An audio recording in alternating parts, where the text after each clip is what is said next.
Hello, Bethesda Patriots.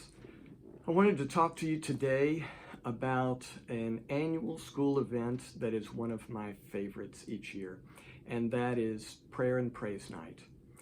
It happened about 3 weeks ago, and it was a wonderful time. You know, it started originally 3 years ago. During the summer of 2020, I had just arrived here. COVID-19 had just reared its ugly head, and the school's enrollment was down. The financial picture was not pretty, and the school was just going through a lot of challenges. And so we called for that night of prayer. Actually, we called for a day of fasting to accompany that night of prayer. And just as a time to humbly plead to our Heavenly Father with a desperate cry for help. And looking back now 3 years later at what the Lord has done, it just amazes me and blows me away. I'm so grateful for how He answered,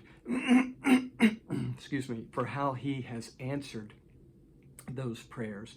And that night has become an annual event now, which I look forward to each year.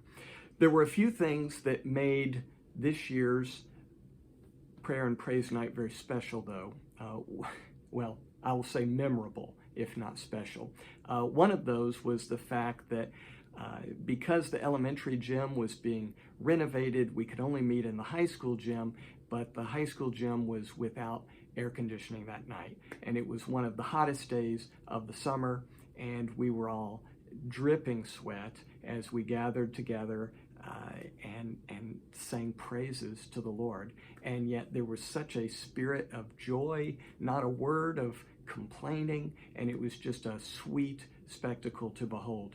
Another thing that impressed me was how many new families there are to Bethesda who showed up wanting to be a part of that Prayer and Praise Night, and that really encouraged me as we grow to see the kind of families who are being drawn to our school.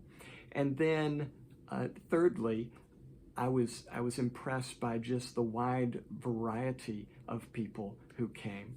The Lord loves variety, and as I looked out over the crowd, we had multiple churches represented from multiple denominations.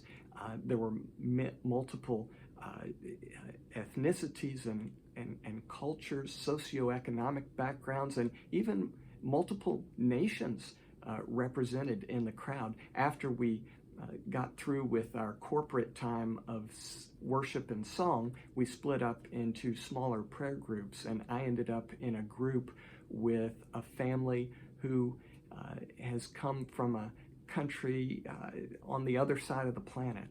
And it was just wonderful to lift our voices in unison, praising our Heavenly Father and laying our needs before Him. And so just wanted to share with you those things and how it blessed my heart. That's not to put a guilt trip on those of you who did not attend. I realize that summer plans are crazy and there's a lot of travel that happens, and so many of you who wanted to be there could not be in attendance, and I understand that. That's not a problem. But there are also two other events that are also favorite events of mine that quickly followed on the heels of our prayer night. One of those being Back to School Fair, which I love the electric energy that radiates from the high school gym as everybody is flowing in and excited about the new year starting. And then the other event that I love is our prayer walk on the morning of day one, circling the campus, ending up at the flagpole, and dedicating this year to the Lord in a very tangible, visible way. I love it. And I thank you for your participation in those things, and I look forward to what the Lord has in store for us this year. And may He always be at the center of Bethesda.